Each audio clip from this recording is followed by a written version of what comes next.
नमस्कार दोस्तों, मैं आचार्य मुकेश फिर से आपका स्वागत करता हूं आपके चैनल एस्ट्रो नक्षत्र 27 में। दोस्तों, आज मैं एक बहुत ही महत्वपूर्ण कार्यक्रम लेकर आपके सामने उपस्थित हुआ हूं। सन 2020 संचरण के मामलों में काफ़ी खास। इस वर्ष के प्रारंभ में ही शनिदेव अपनी राशि मकर में गोचरस्थ हुए। वहीं राहु और केतु 18 महीनों के बाद मिथुन राशि में और देवगुरु बृहस्पति की राशि में अपना संचरण समाप्त करते हुए वक्रीगत उल्टी चाल चलते हुए 23 सितंबर 2020 से शुक्र की राशि यानी कि राहु की प्रियतम राशि, राहु की उच्च राशि, राहु की मित्र राशि शुक्र देव के राशि में यानी कि वृषभ राशि में वो गोचर करने वाले हैं।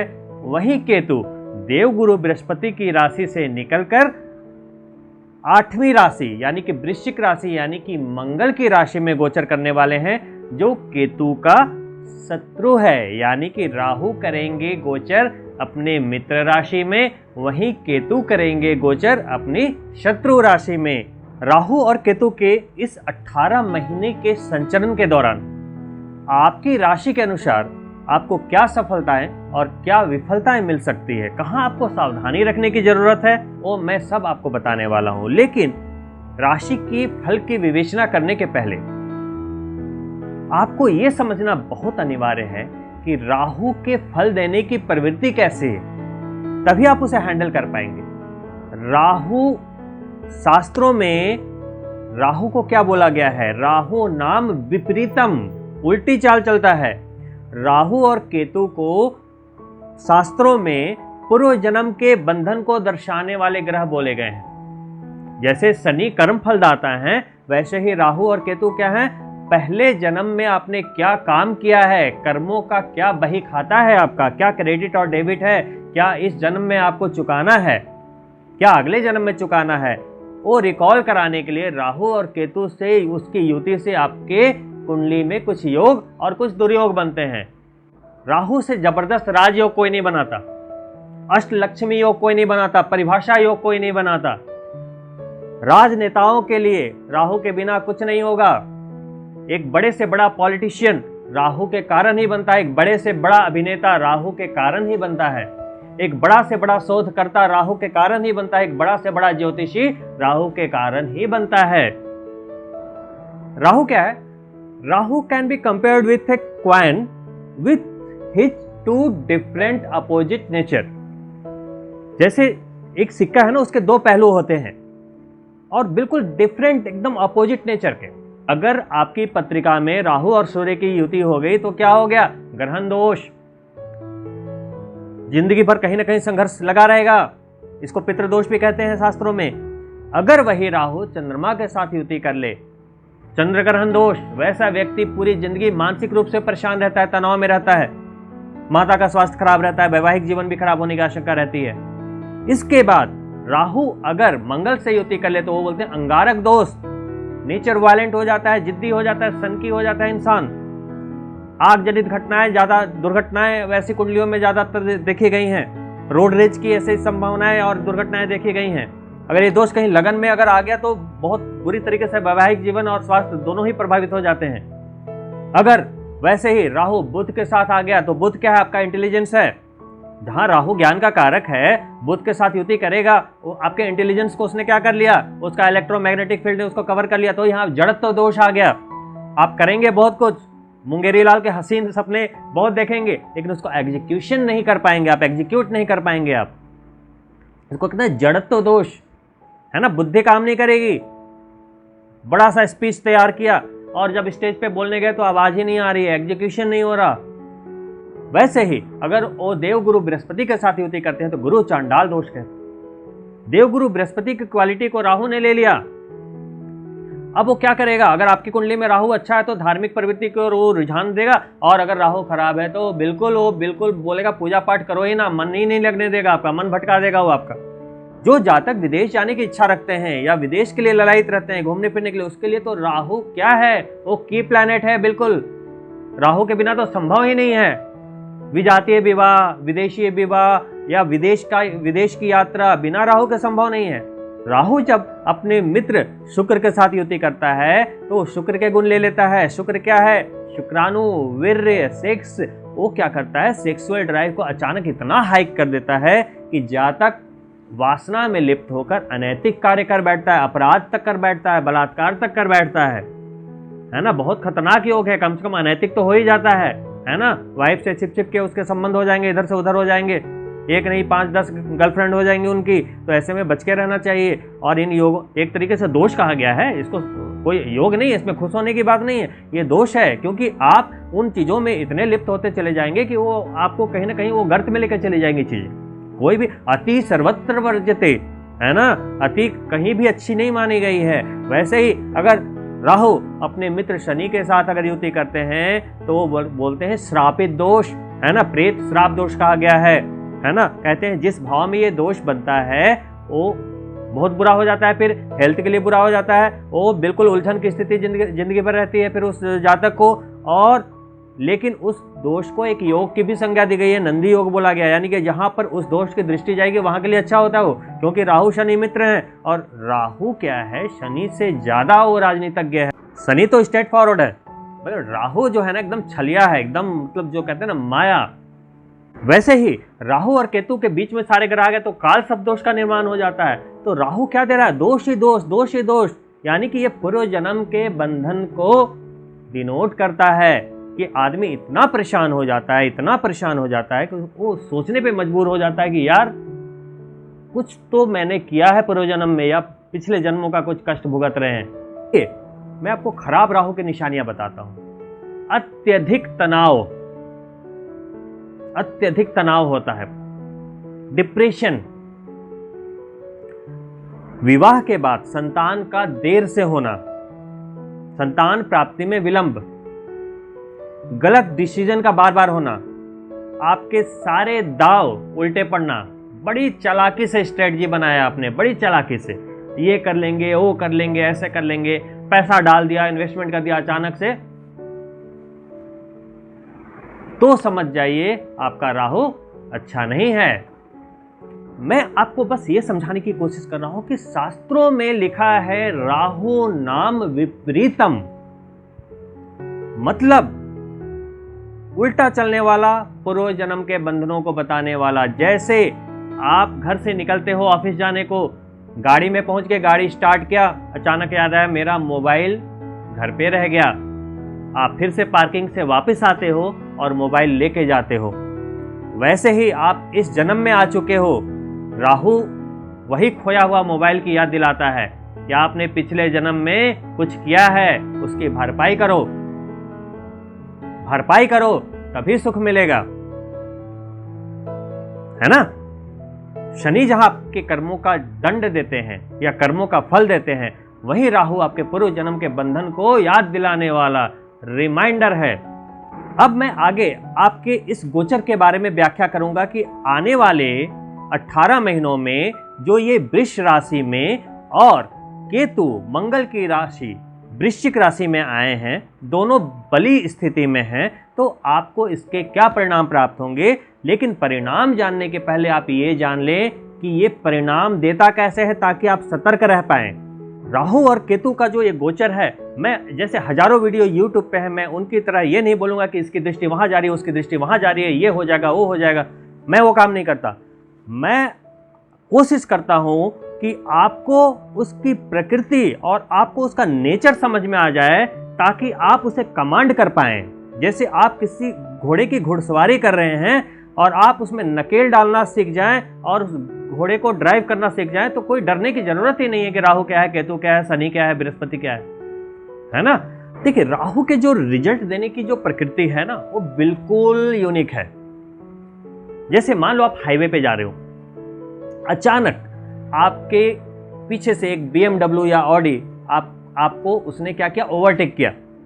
आपने देखा इसने कैसे ओवरटेक कर लिया और आप उन्माद में भर गए, एक सनक आ गई और आपने बिल्कुल 120, 140, एकदम 200 पे गाड़ी भगानी शुरू कर दी और रेस लगानी शुरू कर दी।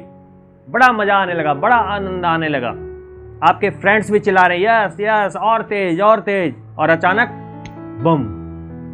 आनंद आ रहा था, अभी क्या हो गया, सब कुछ समाप्त। वैसे ही मान लो एक बड़ी ऑफिस में आप हो, बॉस के साथ बहुत अच्छी बनती है, एक अच्छे पोस्ट पे हो आप, अचानक उनकी वाइफ आई, राहु के प्रभाव से आपने उनकी वाइफ को देखा, नजर से नजर मिली, कुछ बातें हो गई, अब आपके और आपके बॉस की वाइफ के साथ आपके अनैतिक संबंध स्थापित करवा दिए राहु के मैनिपुलेशन ने।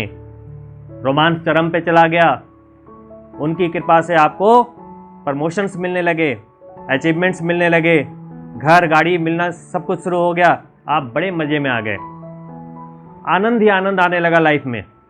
अचानक एक रात बॉस ने आपको देख लिया अपनी वाइफ के साथ और उसने क्या किया, फायर।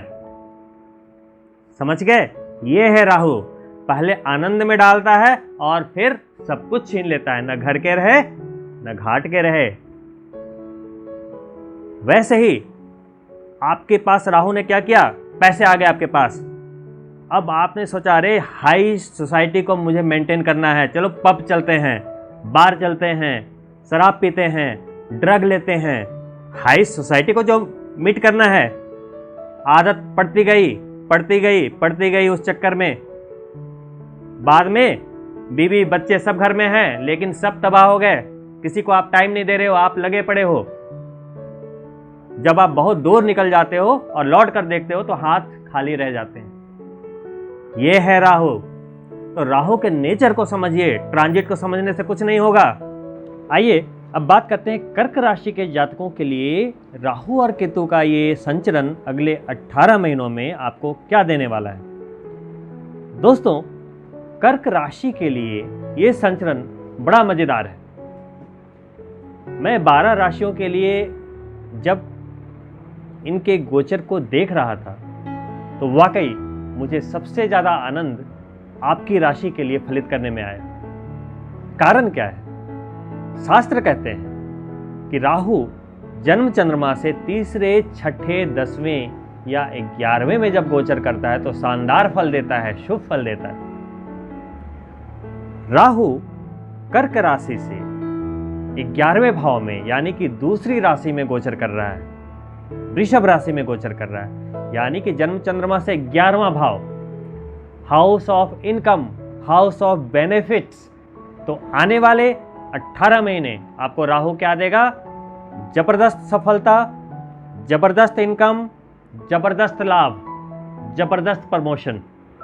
सभी में मैंने जबरदस्त लगा दिया क्योंकि ये शानदार गोचर है आपके लिए। अब चूंकि राहु आए हैं आपके एकादश भाव में शुक्र की राशि में, तो शुक्र की जो दूसरी राशि है तुला, वह स्वतः एक्टिव हो गई। तुला राशि आपके सुख के भाव में एक्टिव हुई है, तो आपके इनकम को बढ़ा रहा है, साथ में ये शुक्र आपके सुख को बढ़ा रहा है, क्योंकि राहु कोई और नहीं है, क्या बन गया इस गोचर में? शुक्र। तो आपकी आमदनी और आपका सुख, चतुर्थ भाव और किस बात का है? प्रॉपर्टी, गाड़ी, माता का सुख और हर तरह का भौतिक सुख संसाधन। तो आपको राहु क्या देंगे? इनकम के साथ सुख। और केतु का देखिए कितना अच्छा संचरण हुआ है राहु के साथ साथ। केतु का संचरण आपके पंचम भाव यानी कि आपके त्रिकोण भाव में, चंद्रमा से त्रिकोण भाव में हुआ है, और मंगल की दूसरी राशि मेष आपके केंद्र में एक्टिव हो गई, यानी कि दशम में, यानी कि कार्य क्षेत्र में। तो पंचम और दशम यानी मंगल की राशि को केतु ने एक्टिव कर दिया, तो केतु पंचम में तो जबरदस्त फल देता है, जबरदस्त फल देता है। आपके इंटेलिजेंस में 5 गुना इजाफा, प्रेम संबंध चल रहे हैं, अंजाम तक पहुंचेंगे, कर्म क्षेत्र में लाभ ही लाभ, व्यवसाय कर रहे हैं, बिजनेस कर रहे हैं या नौकरी कर रहे हैं, वहां पे आपके प्रतिष्ठा बढ़ाएगा केतु, कोई शक नहीं है। तो आपके कुंडली के इन 4 भावों को एक्टिव कर दिया इन्होंने। लेकिन कुछ मामलों में छोटी छोटी परेशानियां हो सकती है, क्योंकि जन्म चंद्रमा से एकादश भाव में राहु का संचरण हुआ है, गोचर अच्छा माना जा रहा है, लेकिन राहु की दृष्टि आपके पंचम भाव पे पड़ रही है। तो जो संतान के इच्छुक थे कर्क राशि वाले और कोई प्रेग्नेंट लेडी है, तो वहाँ पे कुछ ऐसे संजोग बनेंगे कि वो सिजेरियन की ओर आपका रुझान हो जाएगा या सिजेरियन होने की संभावना बन जाएगी नॉर्मल की जगह। दूसरी बात, जो संतान के लिए जो महिलाएं कंसीव नहीं कर पा रही थी, वहां पे और विलंब संभावित है, क्योंकि केतु मंगल की राशि में वहीं आकर बैठ गया।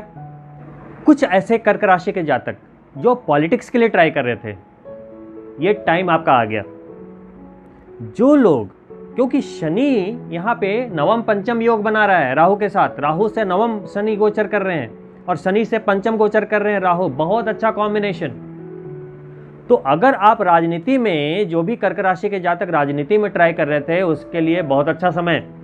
जो लोग मीडिया से रिलेटेड थे, जो लोग फिल्म इंडस्ट्री से संबंधित थे, जो लोग लेखन का काम करते हैं, जो लोग शोधकर्ता ज्योतिषी हैं, उनके लिए तो कहें ही ना, जबरदस्त समय। आपने अगर अपने इंटेलिजेंस का सही उपयोग किया तो आपके लिए जबरदस्त रिजल्ट दे सकता है। शर्त क्या है? आपके लिए राहु केतु का गोचर बिल्कुल बढ़िया है, जबरदस्त है, लेकिन शर्त क्या है इस अच्छाई को लेने के लिए? आपका रिसीवर तो अच्छा होना चाहिए। क्या आपके लग्न चार्ट में प्रॉमिस है? क्या आपके लग्न चार्ट में राहु और केतु की स्थिति अच्छी है? अगर स्थिति अच्छी रही तभी तो मिलेगा यह गोचर। आपके लग्न चार्ट में प्रॉमिस होता है कि आपको यह मिलना है। गोचर क्या होता है कि वो डिलीवर कर देता है, ये डाकिया है। गोचर क्या है? एक डिलीवरी एजेंट है। जैसे अमेजोन से आप कोई सामान मंगाते हो, एक डिलीवरी एजेंट लेकर आता है, तो गोचर ये जो हुआ है ना 18 महीने के लिए, वो डिलीवरी एजेंट है। आपके लिए ऑर्डर लाकर दे रहा है, लो जी ऑर्डर आपका आ गया। लेकिन ऑर्डर कब होगा? जब लगन कुंडली में प्रॉमिस होगा तब तो। आपने ऑर्डर ही प्लेस नहीं किया तो आएगा क्या? कहने का मतलब कि मान लो किसी को संतान चाहिए और कुंडली में संतान के योग ही नहीं है, वहां पर कुछ प्रॉब्लम है, मान लो वहां पे दिखा रहा है जन्म चार्ट में कि यहाँ पे संतान होने में विलंब है या प्रॉब्लम है। अब ये गोचर में राहु आ भी गए और बोल रहे हैं कि ले लो जी, संतान नहीं होगी फिर। उसी तरीके से अगर आपके जन्म कुंडली में कोई ऐसे दुर्योग हैं कि वहां पे बिजनेस जॉब रुका हुआ है, या कोई जड़त्व दोष है, कोई ग्रहण दोष लगा हुआ है, या कोई राहु से जनित दोष लगा हुआ है, कहीं ब्रेक्स लगे हुए हैं आपकी गाड़ी में, तो ये गोचर क्या कर लेगा? कुछ नहीं करेगा, फिर जीरो मिलेगा। तो फिर हम लोग बोलते हैं टीवी पे आकर कि आपको ये मिलेगा, छप्पर फाड़ के मिलेगा, ये मिलेगा, वर्षा होगी, धन वर्षा होगी। तो कुछ लोग ऐसे कमेंट करते हैं, कहाँ हुई, हम तो इतने दिनों से बेरोजगार बैठे हैं, ये हो गया, वो हो गया, आप लोग तो झूठ बोलते हैं। दोस्तों, हम लोग झूठ नहीं बोल रहे, ये एक विज्ञान है। आप चेक करें, अगर आप इतने ही समझदार हैं तो आप चेक करें कि आपकी कुंडली में क्यों नहीं मिल रहा। मैं साबित कर दूंगा, आप मेरे पास आए, मैं साबित कर दूंगा कि किससे मिल रहा है और कितने लोगों को मिल रहा है, क्योंकि मैं डेली 50 कुंडलियां देखता हूं। मुझे पता है कि किससे मिल रहा है, किससे नहीं मिल रहा है, और इसीलिए मैं बिल्कुल गारंटी से बोलता हूं जो भी बोलता हूं। तो आपको यह देखना जरूरी है, साथ में यह देखना जरूरी है कि आपकी दशा राहु या केतु की चल रही है क्या। अगर चल रही है तो आपकी किस भाव की दशा चल रही है लगन चार्ट से। गोचर को पहले ना देखें, पहले लगन चार्ट देखना जरूरी है। मैं कह रहा हूं आपके लिए राहु केतु का यह ट्रांजिट शानदार है, लेकिन यह शानदार तब होगा जब आपके लगन चार्ट में ग्रहों की स्थितियां अच्छी होंगी और राहु केतु वहां पर कोई दोष नहीं बना रहे होंगे, तब होगी ना। तो अगर आपकी कुंडली में राहु अच्छे हैं, केतु अच्छे हैं, कोई दोष नहीं है, तब तो ऑल द बेस्ट। लेकिन अगर वहां कोई प्रॉब्लम दिखती है तो 18 महीने हाथ पर हाथ रखकर ना बैठें, फाइंड आउट करें, एक अच्छे एस्ट्रोलॉजर को दिखाएं कुंडली और फटाफट उसके उपाय करें। हर दोष के उपाय शास्त्रों में लिखे हैं, घबराने की बात नहीं है। ज्यादा से ज्यादा 1 महीने, 2 महीने, 3 महीने की मेहनत है और सब कुछ आपके हाथ में आ सकता है। शर्त यह है आपके विश्वास की। अगर आप विश्वास करते हैं, डेस्टिनी आपके साथ होगी, मेरा वादा है। जिनकी कुंडली में राहु केतु अशुभ हैं या नेगेटिव हैं, उन्हें माता दुर्गा की आराधना करनी चाहिए। दुर्गा सप्तशती का पाठ नवरात्रि में अवश्य करें, शारदीय नवरात्र हो या चैत्र नवरात्र हो या गुप्त नवरात्र आए, दुर्गा सप्तशती का पाठ करें। सिद्ध कुंजिका स्त्रोत का पाठ करें नवरात्रि में 11 बार प्रतिदिन।